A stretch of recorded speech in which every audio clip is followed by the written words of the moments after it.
Konstruktiv öhdəliklər. Gündəlik həyatımızın da bir hissəsi olan bu anlayış nə deməkdir? Gəlin praktikadan bir nümunə verək. Təsəvvür eləyək ki, iş yerinizdə müqavilədə göstərilməsə belə, iş saatınız 6-da bitsə də, hər gün əlavə 2 saat, 3 saat işdə qalırsınız və bu bir neçə ay təkrarlanır.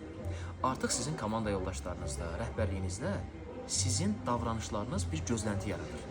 Yəni elə təəssürat bağışlayır ki, siz gələcək aylarda da müqavilədə yazılmasa belə əlavə overtime qalacaqsınız. Bax, buna konstruktiv öhdəlik deyə bilərik. Bəs yaxşı, bunu maliyyəyə nə aidiyyəti? Gəlin bunu maliyyə tərəfdən baxaq. Təsəvvür edin ki, şirkətiniz var, rəsmi müqavilədə göstərməsəz belə, hər ay, 5 ay, 6 ay bu proses davam edib, işçilərə bonus vermişsiniz. Yəni, işçilərin artıq ay sonunda bonus alacaqlarına dair bir gözlənti yaranıb. Deməli, mən növbəti aylarda da keçmiş davranışlarıma əsasən işçilərdə gözlənti yaratdığım üçün bonus öhdəliyimi bərbaşdan nəzərə almalıyım.